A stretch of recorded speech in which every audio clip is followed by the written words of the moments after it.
नमस्कार विद्यार्थियों, मैं शेखर आपका एक बार फिर स्वागत करता हूं नवोदय विद्यालय प्रवेश परीक्षा क्लासेस में। देखिए विद्यार्थियों, एक चैप्टर हम पूरा कंप्लीट कर चुके थे। इसके बाद हमें अगला चैप्टर पढ़ना है और अगले चैप्टर में सबसे पहले मैं आपको पढ़ाऊंगा विभाज्यता नियम। क्या पढ़ने वाले बेटा आज अपन? विभाज्यता नियम। क्या पढ़ेंगे? विभाज्यता नियम। ठीक है। अब ये विभाज्यता नियम क्या होते हैं और किन किन संख्याओं के लिए अपन को पढ़ना है वो देखते हैं। विभाज्यता नियम बेटा, बड़ी से बड़ी संख्या को हम एक छोटी संख्या से कैसे कैंसिल करें, उसका क्या है, एक पहचानने का तरीका होता है, उसको बोलते हैं अपन विभाज्यता नियम।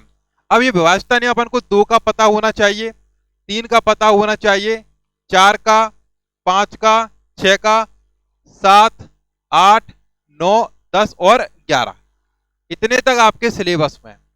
ठीक है बच्चों, इनसे भी पेपर में क्वेश्चन आए हुए हैं। वो क्वेश्चन हम कल की क्लास में करने वाले हैं। आज केवल अपन समझेंगे इन सभी जो अभी अंक लिखे हुए हैं, इनकी विभाज्यता के नियम अपन पढ़ेंगे। देखो बच्चों, सबसे पहले मैं जो ले रहा हूं वो ले रहा हूं 2 का विभाज्यता नियम। किसका बेटा? 2 का विभाज्यता नियम। सबसे पहले किसके बारे में अपन इस 2 के विभाज्यता नियम के बारे में जानकारी लेंगे। देखिए 2 का विभाज्यता नियम ऐसी संख्याएं जिनके इकाई के अंक पर, किसकी बात कर रहा हूं मैं? इकाई का अंक बात कर रहा हूं। इकाई के अंक पर या तो 0 हो, क्या होना चाहिए बेटा? या तो 0 हो, या फिर 2 हो, या फिर 4 हो, या फिर 6 हो, या फिर 8 हो। ठीक है, मतलब सीधी सी बात है, सम संख्या हो या फिर 0 हो। कहां पर हो बेटा? इकाई के अंक पर। तो वह संख्या 2 से विभाजित 100% होगी। समझ में आया? इकाई का अंक। जैसे फॉर एग्जाम्पल एक उदाहरण में लेता हूं आपके लिए, ये लिखा है 426। क्या ये संख्या 2 से विभाजित होगी कि नहीं? ये संख्या 2 से विभाजित होगी कि नहीं, इसको अपन कैसे पहचानेंगे? सबसे पहले हमें देखना पड़ेगा इकाई का अंक। तो इस पूरी संख्या में 3 अंक हैं, तो इकाई का अंक सबसे पहला वाला होता है, और वो क्या है बेटा? आपका यहाँ पर 6 है। क्या है? 6 है। क्या 6 इनके ग्रुप में आ रहा है? आ रहा है। क्या 6 सम संख्या है ना? तो ये आ रहा है। इसका मतलब ये 426 भी 2 से पूरी तरीके से विभाजित हो जाएगी। समझ में आया? तो ये था आपका 2 का विभाज्यता नियम। ये क्या था? 2 का विभाज्यता नियम। अच्छा आप बताइए 1024, क्या ये 2 से विभाजित होगी? देखते ही पता लग जाएगा। अगर आपको विभाज्यता नियम पता है तो आप देख के ही बता सकते हैं। तो देखिए यहाँ पे ये 4 आ रहा है, इसका मतलब क्या है? ये 2 से विभाजित संख्या है। समझ में आया? तो ये 426 भी 2 से विभाजित है और ये 1024 भी 2 से विभाजित है। क्लियर? तो आपको याद रखना है 2 से वह संख्या विभाजित होती है जिनके इकाई के अंक पर या तो 0 हो, या तो 2 हो, या 4 हो, या 6 हो, या फिर 8 हो। समझ में आ गया? चलिए आगे बढ़ते हैं बेटा अपन। अब इसके बाद अपन लेंगे 3 का विभाज्यता नियम। किसका बेटा? 3 का विभाज्यता नियम। बहुत आसान है, 3 का विभाज्यता नियम भी बड़ा आसान है। अगर कोई संख्या के अगर अपन क्या जो डिजिट होती हैं, अंक होते हैं, उनका योग करें। किसकी बात कर रहे हैं बेटा? कोई संख्या है, उसके अंकों को अपन जोड़ लें, वो अंक अगर 3 के पहाड़े में आते हैं, 3 से कैंसिल होते हैं, तो समझ जाइए वो पूरी की पूरी संख्या भी 3 से पूरी तरीके से विभाजित होगी। ठीक है, उदाहरण देते हैं। यहां पे मैंने क्या बताया आपको? 3 के लिए क्या बताया? 3 के लिए विभाज्यता नियम में क्या बोला? अंकों का योग 3 से डिवाइड होना चाहिए। क्या बोला मैंने? अंकों का योग। किसके अंक बेटा? संख्या के अंकों का योग। तो अंकों के योग पर अपन को क्या है? फोकस करना है। ठीक है, अंकों का योग, उसमें भाग किसका जाना चाहिए बेटा? 3 का। भाग किसका जाना चाहिए बेटा? 3 का। अब उदाहरण देख लेते हैं। एक उदाहरण मैं आपके लिए ले रहा हूं, जैसे लिखा हुआ है बेटा 81। 81। ठीक है, अब 81 को देख के हमें पता लगाना है क्या इसमें 3 का भाग जा सकता है कि नहीं जा सकता है। तो हम क्या करेंगे? अंकों का योग, ये 8 है और ये 1 है। ठीक है, 8 और 1 कितना हो गया बेटा? 9। और 9 3 के पहाड़े में आता है, इसका मतलब ये 81 भी 3 से क्या पूरी तरीके से विभाजित हो जाएगी। ठीक, अब देखिए एक और संख्या अपन ने ले ली भाई, एक और संख्या ले ली बेटा अपन ने 345। क्या ले ली बेटा अपन ने? 345। अब हम क्या करेंगे? इनके अंकों का योग करेंगे। अंकों का योग किया बेटा, ये 3 प्लस के 4 और प्लस के 5, बताइए बेटा कितना हुआ? 3, 4 और ये 5। 3 और 4 कितने हो गए बेटा? अपने 7, और 7 और 5 कितना हो गया बेटा? 12। वो 12 3 से विभाजित है। इसका मतलब ये 345 भी पूरी तरीके से 3 से विभाजित होगी। समझ में आया? तो ये था आपका 3 का विभाज्यता नियम। क्या बताया मैंने? संख्या के अंकों को जोड़ना है, संख्या के अंकों को जोड़ना है और फिर उसके बाद उसमें 3 का भाग दे के देखना है। अगर वो जो टोटल आया उसमें 3 का भाग अगर चला गया तो संख्या भी पूरी तरीके से आपकी 3 से विभाजित होगी। क्लियर? चलिए साफ कर देते बेटा इसको। अब देखिए यहाँ पे 4 का विभाज्यता नियम क्या कहता है। इसका बेटा 4 का विभाज्यता नियम क्या कहता है, कौन सी संख्याएं 4 से पूरी तरीके से विभाजित होंगी वो देखते हैं। देखिए 4 के केस में क्या होता है बेटा कि आपको अंतिम 2 अक्षर देखने हैं, अंतिम 2 अंक देखने हैं। किसी भी संख्या का अंतिम 2 अंक देखने हैं। अगर अंतिम जो 2 अंक हैं वो 4 से विभाजित है तो समझ जाइए वो संख्या भी पूरी तरीके से 4 से विभाजित होगी। या तो अंतिम अंक डबल 0 हो या फिर उनकी जगह पे कुछ ऐसे नंबर लिखे हो जो कि 4 से पूरी तरीके से विभाजित हो। इसका मतलब वो पूरी की पूरी संख्या क्या हो जाएगी, वो पूरी 4 से विभाजित हो जाएगी। उदाहरण के लिए देखिए यहाँ पे मैंने क्या बताया है, पहले डेफिनेशन आपको लिख दें। अंतिम 2 अंक पे फोकस करना है। किस पे बेटा? अंतिम 2 अंक। यहाँ पे किस पे फोकस करेंगे बेटा अपन? अंतिम 2 अंक। ठीक है, और 2 अंक देखना है कि उसमें 4 का भाग अगर जा रहा है, किसका बेटा? 4 का भाग जा रहा है तो समझ जाइए 4 का भाग पूरी संख्या में चला जाएगा। ठीक, उदाहरण देख लो। जैसे ये लिखा है बेटा 1024। अब 1024 में आखिरी के 2 अंक कौन से बेटा? 24। 24 में क्या 4 का भाग जा रहा है? पूरा जा रहा है। 4 6 24। इसका मतलब आप पूरे 1024 में भाग दे के देख लेना, ये 4 का भाग आपका पूरा चला जाएगा। देखो कैसे? 4 दूनी 8, कितना बच गया बेटा? 2। ठीक है, ये अपन ने 2 ले लिया। 4 पंचे 20, कितना बच गया बेटा आपका? 2। फिर क्या ले लिया अपन ने? 4 4 6 24, कट गया ना? ठीक है, ये आपका पूरा कैंसिल हो गया। तो लास्ट के 2 अंकों पे फोकस करना है। किस केस में बेटा? 4 के केस में। समझ में आ गया? एक उदाहरण मैंने आपको दे दिया। बाकी के पेपर में आए हुए क्वेश्चन अपन कल करने वाले हैं, वो आप चिंता ना करें। अभी केवल एक एक दो दो अपन क्या एग्जाम्पल ले रहे हैं, वो अपन जो आपका डिविजिबिलिटी रूल है, विभाज्यता नियम है, उसको अपन समझ रहे हैं। इसके बाद 5 का विभाज्यता नियम देखते हैं। अगला अंक कौन सा बेटा? 5 है। और 5 का विभाज्यता नियम क्या कहता है वो देखिए। ऐसी संख्याएं जिनका इकाई का अंक, क्या बोल रहा हूं मैं? इकाई का अंक। इकाई का अंक सबसे पहले बताया था ना 2 के विभाज्यता नियम में। तो इकाई का अंक क्या होना चाहिए? या तो 0 हो या फिर क्या हो बेटा आपका? 5 हो। या तो 0 हो बेटा या फिर क्या होगा बेटा आपका? 5 हो। तो वह संख्या किससे विभाजित होगी? 5 से विभाजित होगी। ठीक है, इसके केस में क्या बताया मेरा मैंने? 5 के केस में क्या बता दिया आपको? या तो इकाई का अंक, किस पे फोकस करना बेटा? इकाई का अंक। इकाई का अंक कैसा हो बेटा आपका? या तो 0 हो या फिर क्या हो बेटा? 5 हो। या तो 0 हो या तो फिर क्या हो बेटा? 5 हो। तब वह संख्या किससे विभाजित होगी? वो 5 से विभाजित होगी। कोई भी नंबर ले लीजिए, लास्ट में या तो 0 लगा दो या फिर 5 लगा दो, वह संख्या किससे विभाजित होगी बेटा? 5 से। एग्जाम्पल देखिए, उदाहरण देखिए। हमने लिख लिया 1225। अब 5 का भाग दे के देख लेना, इसमें 5 का भाग चला जाएगा। आप कहें तो मैं देख के दिखा देता हूं। देखिए ये लिख लिए बेटा 1225, भाग देना कितने का बेटा आपको? 5 का। तो देखो 5 दूनी 10। ठीक है, 2 बच गए, ये 2 ले लिए। 5 चौके 20। ठीक है, 2 बच गए, ये 5 आपके आ गए, 5 25। तो ये आपका पूरा टोटल कैंसिल। क्या बताया? लास्ट में या तो यहाँ पे क्या हो बेटा? 0 हो या फिर क्या हो बेटा आपका? 5 हो। तो टोटल आपका जो संख्या है वो 5 से पूरी तरीके से विभाजित हो जाएगी। चलिए अब अगला देखते हैं अपन 6। 6 के बारे में। किसके बारे में बेटा? 6 के बारे में। तो देखिए 6 के लिए जो अलग से कोई नियम नहीं है, इसके लिए अपन को 2 और 3 का उपयोग किया जाता है। किसका बेटा? रूल 2 का और 3 का।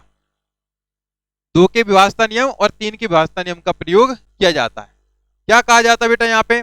6 के लिए ये कहा जाता है अगर कोई संख्या 2 से विभाजित है और 3 से विभाजित है तो समझ जाइए वो 6 से भी विभाजित होगी। ठीक है, क्यों? क्योंकि इस 6 को अपन क्या लिख सकते हैं बेटा? 2 गुणा के 3। क्या लिख सकते हैं बेटा अपन? 2 गुणा के 3। तो 6 के गुणनखंड आपके 2 और 3 है। क्या है बेटा? 2 और 3 है। मतलब कि जो संख्या इससे भी डिवाइड हो और इससे भी डिवाइड हो, इन दोनों से अगर डिवाइड हो गई या भाग चला गया तो वह संख्या में 6 का भी पूरे पूरे तरीके से भाग जाएगा। ठीक है, जैसे कि ले लिया बेटा 72, ठीक है, या 144 ले लो बेटा। अब इस पर लगाइए आप दो का नियम। दो का नियम क्या कहता है, अगर इकाई का अंक इनमें से हो या सम संख्या हो, ठीक है, तो देखो यहां पे सम संख्या, यहां पर सम संख्या, तो दो से कैंसिल हो जाएगा बेटा। ठीक है, इसके बाद तीन की बात करें, तीन में हमने क्या बताया था, अंकों का योग अगर तीन से पूरी तरीके से विभाजित है तो संख्या भी किससे विभाजित होगी बेटा, आपकी तीन से विभाजित होगी। तो यहाँ पे देखो 2 और 7, 2 और 7 कितना हो रहा बेटा 9, जो कि 3 के पहाड़े में आता है। यहाँ पे देखो बेटा 1 और 4 कितना हो गया 5, और 5 और 4 9, तो ये भी 3 के पहाड़े में आएगा। इसका मतलब कि यह संख्या 2 और 3 से विभाजित है, यह संख्या 2 और 3 से विभाजित है, और 2 और 3 से जब विभाजित होगी तो फिर किससे और हो जाएगी बेटा, आपकी 6 से भी। समझ में आ गया। तो यहाँ पर जो विभाजता नियम है वो क्या कह रहा है, अगर कोई संख्या किससे विभाजित हो बेटा, आपकी 2 और 3, 2 और 3, तो वह संख्या किससे विभाजित हो जाएगी बेटा, 6 से विभाजित हो जाएगी। तो यहाँ विभाजता नियम में मैं आपको यहाँ पे लिख रहा हूं कि किस किस का विभाजता नियम चलेगा बेटा, विभाज्यता नियम चलेगा यहाँ पे 2 और 3। विभाज्यता नियम किसका, 2 और 3 का, 2,3 का। ठीक है, 2 और 3 का अगर लागू हो गया एक साथ तो वो 6 से भी पूरी तरीके से विभाजित हो जाएगा। समझ में आ गया बेटा, ये सब 6 तक क्लियर है। इसके बाद मैं 7 पे बढ़ रहा हूं, इतना साफ कर दूं मैं, चलिए साफ कर देते हैं और 7 के विभाज्यता नियम के बारे में जानकारी अपन लेते हैं। देखो बच्चे, ये जो सारी चीजें हैं आप इसको पॉज कर लिया करो वीडियो को और नोट डाउन कर लिया करो। ठीक है, उसको नोट डाउन कर लिया करो और एक्सरसाइज किया करो। जैसे मैंने एक एग्जांपल दिया, आप खुद से और एग्जांपल लेके देखिए, आप दिमाग थोड़ा चलाइए, कोई खुद से नंबर बनाइए, मन में सोचिए क्या ये आपका 6 से विभाजित है, क्या ये 5 से विभाजित है, क्या 2 से विभाजित है। इस तरीके से आप स्वयं प्रयास करेंगे, ठीक है, तो आप बहुत आगे जाएंगे, आपका दिमाग उतना ही ज्यादा खुलेगा, आपका जो एनालिसिस पावर है, आपका जो रीजनिंग पावर है वो बढ़ेगा। तो 7 पर आते बेटा, 7 का विभाज्यता नियम थोड़ा सा अलग है, उसको हम आपको समझाते हैं। ये साफ कर देते हैं, इसके बाद आपको बताते हैं 7 का विभाज्यता नियम। देखो 7 का विभाज्यता नियम क्या कहता है, इसको हटा दें, ये वाली लाइन तो कंप्लीट कर ली ना अपन ने, तो अपन इसको हटा देते हैं। देखिए 7 का विभाज्यता नियम देखते हैं अपन। चलो 7 का विभाज्यता नियम देखते हैं बेटा। 7 का विभाज्यता नियम क्या कहता है, अगर किसी संख्या का इकाई का अंक का दुगना, समझना मेरी बात को, इकाई के अंक के दुगना को उस संख्या में से माइनस करना है। कैसे, एक मैं उदाहरण देता हूं, पढ़ रहे हैं अपन क्या, 7 का विभाज्यता नियम। ठीक है, अगर किसी संख्या के इकाई के अंक का दुगना उस संख्या में से अगर अपन माइनस कर दे, और अगर वह संख्या 7 से विभाजित है तो वो पूरी संख्या 7 से विभाजित होगी। अब ये क्या हो गया, देखिए समझिए, अगर हमने ले लिया 511,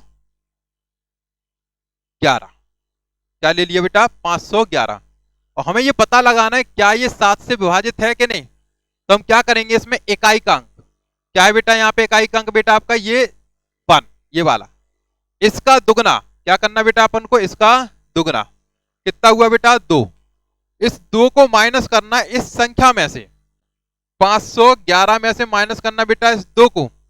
ठीक है, कितना बचेगा बेटा आपका 509। अगर ये संख्या आपकी 7 से विभाजित है तो ये वाली भी संख्या आपकी 7 से विभाजित होगी। अगर ये विभाजित नहीं है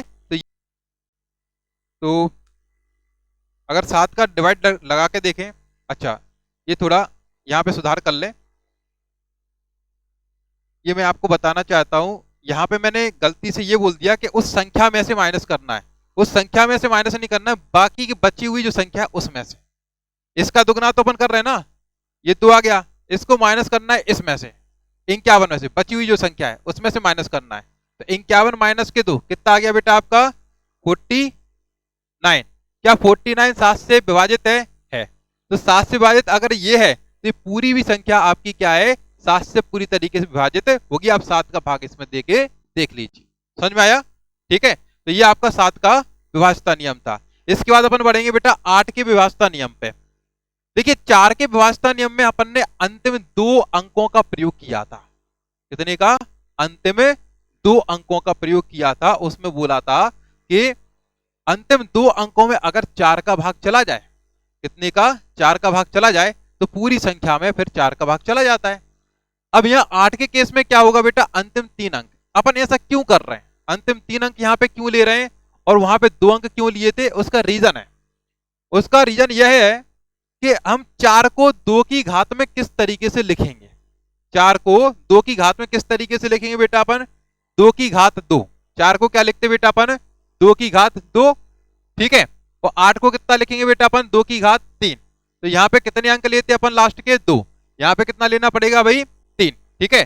तो अंतिम 3 डिजिट देखनी है किस केस में? अपन को 8 के केस में। किसके केस में? 8 के केस में। तो एक लेते संख्या बेटा अपन, तो अंतिम 3 डिजिट या तो तीनों के तीनों शून्य हो जाए, क्योंकि शून्य में तो हर किसी संख्या का भाग चला जाता है, या फिर क्या हो जाए बेटा? 8 से वो विभाजित हो जाए, ठीक है। तो चलिए देखते हैं। हमने ले लिया 1728 ले लिया। क्या ले लिया बेटा? 1728। अभी 1728 में अंतिम 3 डिजिट देखनी है अपन को। ये इकाई, दहाई, सैकड़ा, ये 3 देखनी है। अगर इसमें भाग 8 का चला जाए तो पूरी संख्या में आपका भाग चला जाएगा। चाहे अपन फिर और बड़ी संख्या ले लो, ये ले लो, इसमें भी भाग चला जाएगा। अगर ये अंतिम 3 अंकों में ये 8 का भाग चला जाए तो आप मान लीजिएगा पूरी संख्या में ये पूरा भाग चला जाएगा। देखते हैं। ये देखिए आपका 8 नम 72, 728 में अगर हम भाग देंगे कितने का बेटा? 8 का, तो देखो 8 नम 72, ठीक है। 8 आ गया, 8 एकम 8, समझ में आया? तो ये पूरा भाग चला गया। इसका मतलब पूरी संख्या में भी 8 का भाग चला जाएगा। तो ये था बेटा 8 का विभाज्यता नियम। 8 का विभाज्यता नियम। अब इसके बाद 9 का विभाज्यता नियम देखते हैं। 9 का विभाज्यता नियम 3 से मिलता जुलता है। किससे बेटा? 3 से मिलता जुलता है। इसमें क्या कहना है? जो 3 में किया था, 3 में क्या कर दिया था बेटा अपन ने? संख्या के सभी अंकों का योग देखा था। क्या देखा था? संख्या के सभी अंकों का योग देखा था। अगर उसमें 3 का भाग जा रहा था तो पूरी संख्या में भी 3 का पूरा पूरा भाग चला जाता था। तो यहां पर भी क्या है? 9 के केस में अपन को क्या करना पड़ेगा? अंक देखने हैं, अंकों का योग करना है, और अंकों के योग को अपन को देखना है कि 9 से विभाजित है क्या नहीं। अपन ले रहे हैं एक बड़ी सी संख्या ले रहे हैं, मान लीजिए ये एक संख्या ले ली, ठीक है। अब इसके अपन अंकों का योग करते हैं। 7 और 2 9, 9 और 9 18 हो रहा है।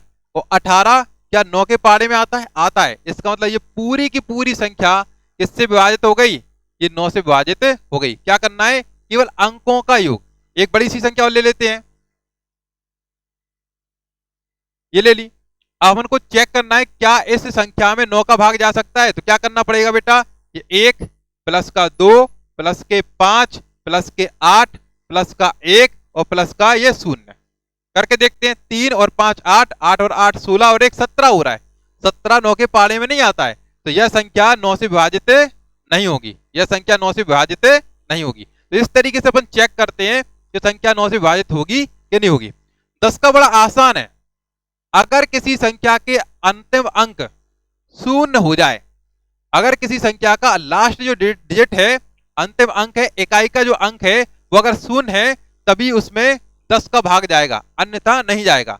जैसे ये वाली संख्या है, इसमें अंतिम अंक क्या है बेटा? 0 है, तो इसमें 10 का भाग चला जाएगा। 0 कितने भी हो सकते हैं, कम से कम 1 होना जरूरी है। अगर 1 नहीं होगा तो उसमें कुछ ना कुछ शेषफल बचेगा, उसमें पूरी तरीके से भाग नहीं जाएगा। तो ये आपका 10 का विभाज्यता नियम था, ठीक है। तो हमने क्या क्या बताया, एक बार फिर से मैं रिवाइज करा रहा हूं यहाँ 7वीं से। इस 7वीं वाले में मैंने क्या बोला था? अंतिम अंतिम एक डिजिट देखना, उसका दुगना करना है। क्या करना है? अंतिम एक डिजिट देखना, एक अंक देखना है, और उसका क्या करना बेटा? डबल करना है, दुगना करना है। तो मैं यहाँ पे लिख देता हूं भाषा में ताकि आपको याद रहे, आप लोग इसको नोट डाउन भी कर ले कि इसमें क्या करना पड़ता है। अंतिम इकाई का जो अंक होता है उसका क्या करना है बेटा? दुगना, ठीक है। और उसको माइनस करना है बचे हुए अंक में से। किसमें से बेटा? बचे हुए जो संख्या का अंक है उनमें से, वो संख्या में से इसको अपन को माइनस करना है। अगर उसमें अगर भाग चला जाए कितने का बेटा? 7 का। कितने का? 7 का, तो अगर भाग चला गया 7 का उसमें, तो पूरी संख्या में भी 100% भाग 7 का चला जाएगा। ठीक है, इसमें क्या देखा बेटा अपन ने, अंतिम 3 अंक। कितने देखे बेटा अपन ने, अंतिम 3 अंक। और अंतिम 3 अंक किससे, अगर 8 से विभाजित हैं या तीनों अंक शून्य हैं, तो वो 8 से पूरी संख्या विभाजित हो जाएगी। 9 के केस में क्या देखा बेटा, पूरी संख्या के अंकों का योग। क्या किया अपन ने, अंकों का योग, और योग में भाग किसका दिया बेटा अपन ने, 9 का। अगर 9 से विभाजित पूरे अंकों का योग हो जाएगा तो संख्या भी पूरी तरीके से 9 से विभाजित होगी। 10 के केस में क्या बेटा, अंतिम अंक क्या होना चाहिए, कम से कम क्या होना चाहिए बेटा आपका, 1 शून्य होना चाहिए। अंतिम अंक क्या होना चाहिए, कम से कम 1 शून्य होना चाहिए, तभी उसमें क्या जाएगा बेटा, 10 का भाग जाएगा। अब बचा क्या है बेटा, 11 का, इसको और देखना है। ठीक है, देखिए 11 के जो आपका विभाज्यता नियम है, ये आपका आयतन वाले जो क्वेश्चन है या मेंसुरेशन वाले क्वेश्चन है वहां बड़ा काम आता है, क्योंकि वहां पे एक फैक्टर काम करता है, एक पाई। पाई और पाई वाले में जो क्वेश्चन होते हैं बेटा, ध्यान रखिएगा, अगर पूरी तरीके से संख्या पूर्णांक में दी है तो आंसर में 100% 11 का भाग जाएगा। आंसर वही होगा जिसमें 11 का भाग जाएगा, क्योंकि वहां पे क्या आएगा बेटा, पाई। अगर सर्किल है परिधि वाला, ठीक है, या आपका आयतन वाला है, ठीक है, कोई भी कौन वगैरह हो गया आपका, उसमें जहां पे भी कर्व आएगा, मुड़ा हुआ कोई आकृति आ गई, अगर मुड़ी हुई आकृति आ गई तो वहां पे पाई आएगा। और पाई का मान क्या होता है वहां, 22/7। तो 22 में क्या छुपा है, 2 गुणा के 11, 11। अगर पूर्णांकों में ऑप्शन दिए हैं तो 100% 11 से भाग दे के देख लेना, जिसमें जाएगा वही आंसर होगा। लेकिन कभी कभार पेपर क्या होता है, टफ बनता है, उसमें चारों के चारों ऑप्शन में 11 का भाग चला जाता है, तो उस कंडीशन में हमें फिर हल करना आना चाहिए। समझ रहे हो, ठीक। वो तो मैंने बता दिया कि सबसे पहले अपन क्या कर सकते हैं, 11 का विभाज्यता नियम देखते ही लगा सकते हैं कि क्या जा रहा है कि नहीं जा रहा है, तो अपन को शायद आंसर जल्दी मिल जाए, समय बच जाए। तो 11 का विभाज्यता नियम क्या कहता है, देखिए 11 का विभाज्यता नियम क्या कह रहा है, ये देखिए यहाँ पे देखो, 11 का विभाज्यता नियम क्या कहता है, यदि किसी संख्या के अल्टरनेट, ठीक है, क्या बोल रहा हूं मैं, अल्टरनेट अंकों का अगर टोटल करें और फिर उनका क्या किया जाए, उस टोटल का अंतर किया जाए और वो 11 से विभाजित हो जाए। अब ऐसे भाषा में समझ में नहीं आ रहा है, एक संख्या लेके मैं आपको बताता हूं। जैसे लिखा भाई 1331, क्या लिखा, 1331, अल्टरनेट एक छोड़कर एक, तो ये लिया, इसके बाद ये ले लिया, ठीक है, कितना हो गया टोटल बेटा, 4। ठीक है, क्या हो गया बेटा, इन दोनों का टोटल 4। ये लिया और ये लिया, कितना हो गया बेटा, 4। इनका क्या करना बेटा, अंतर कितना है, 0। और 0 में तो हर किसी का भाग चला जाता है, चला जाता है कि नहीं चला जाता है, तो इसका मतलब क्या है, इस संख्या में अभी 11 का भाग चला जाएगा। अब संख्या और छोटी भी हो सकती है, जैसे 121 ले लिया, ठीक है। अब इसमें अल्टरनेट कहां से देखें, तो इन दोनों को ले लिया, कितना हो गया बेटा, 2। अब इसके साथ और अल्टरनेट कुछ नहीं है, कुछ नहीं है तो शून्य है, तो क्या बच गया बेटा, 2। 2 में से 2 गया, कितना बचा बेटा, 0। और 0 में 11 का भाग चला जाएगा।